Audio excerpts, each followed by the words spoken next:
شوہر اور بیوی کا جو رابطہ ہے یہ الہی رابطہ ہے. ہم اس کو شروع کیسے کرتے ہیں کہ مولانا صاحب جب خطبہ پڑھتے ہیں کیا کہتے ہیں؟ نکاح سنتی، رسول خدا نے فرمایا نکاح جو ہے وہ میری سنت ہے.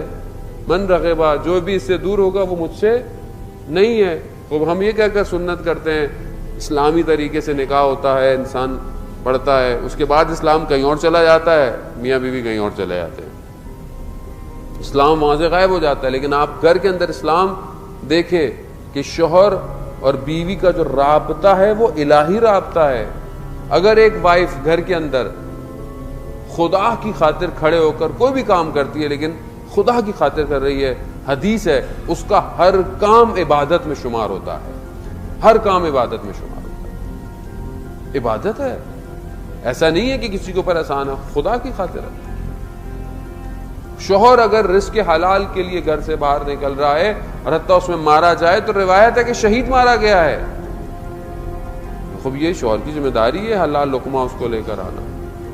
لیکن جب شوہر گھر آئے تو اس کے لیے ہے کہ اپنی ساری پریشانیوں کو باہر رکھ کر آئے. جب گھر آئے تو چہرے پر مسکراہٹ ہو.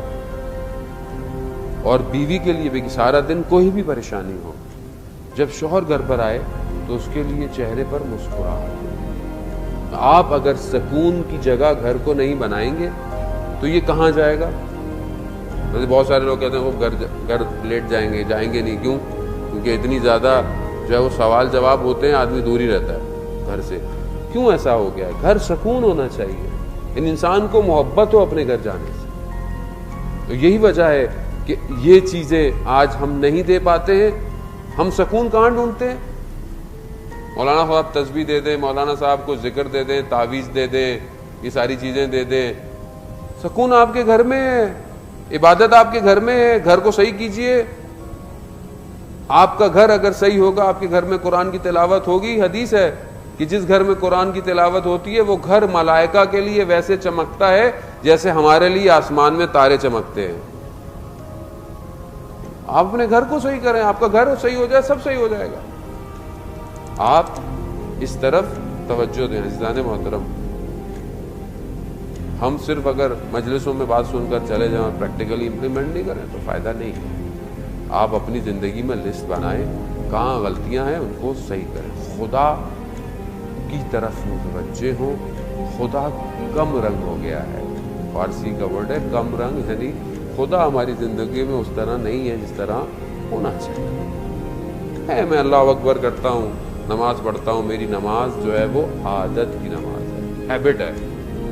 جیسے میں نے اللہ اکبر کیا وہ سب پڑھ رہے ہیں، میں بھی پڑھ رہا ہوں. نہیں پڑھیں گے وہ ایک شخص کے لیے کہ وہ اول شروع کی صفوں میں نماز پڑھتا تھا، ایک دن دیر ہو گئی، صف میں نہیں پہنچ پایا، اپنی جگہ پہ نہیں جہاں تھا، تو عجیب سی کیفیت ہو گئی کہ نماز ہی نہیں پڑھ رہا.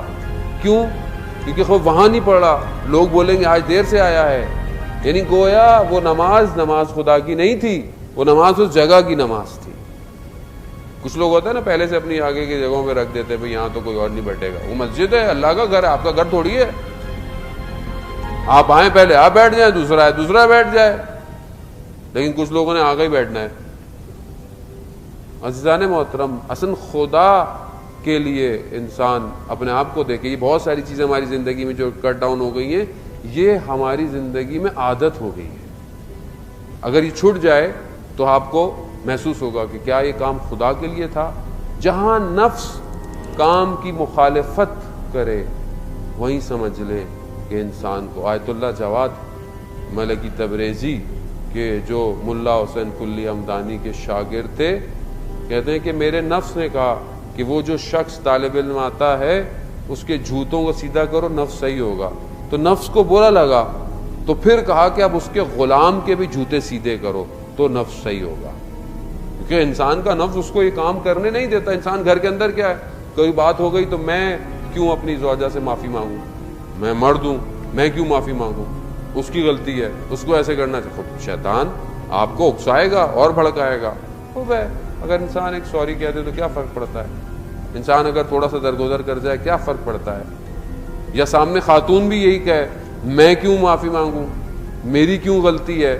اگر یہ مخالفتیں چلتی رہیں. اور وہ وصیت میں حضرت سیدہ کیا کہتی ہیں؟ اے علی میں نے کبھی مخالفت نہیں کی، کبھی میں خلاف کی بات نہیں کی. تو عزیزان محترم ہم اپنے گھروں میں ان چیزوں کو شامل کریں کہ جو اہل بیت کے گھروں کے اندر شامل تھیں. اگر یہ باتیں ہمارے گھروں کے اندر نہیں ہوں گی تو پھر ہم صحیح طرح حضرت سیدہ سلام اللہ علیہ کے سامنے روز قیامت میں کیسے جو ہے وہ پیش ہوں گی.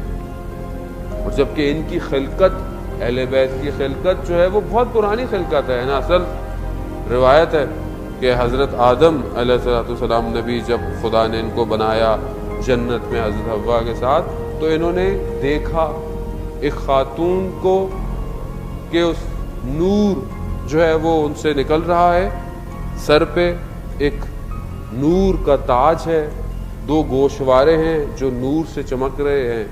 تو حضرت آدم بہت متوجہ ہے کہ یہ کون ہے. کہا اے جبرائیل یہ کون سی ہستی ہے؟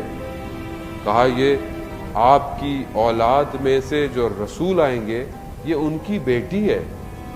کہا یہ مجھ سے پہلے خلق ہوئی ہوئی ہے.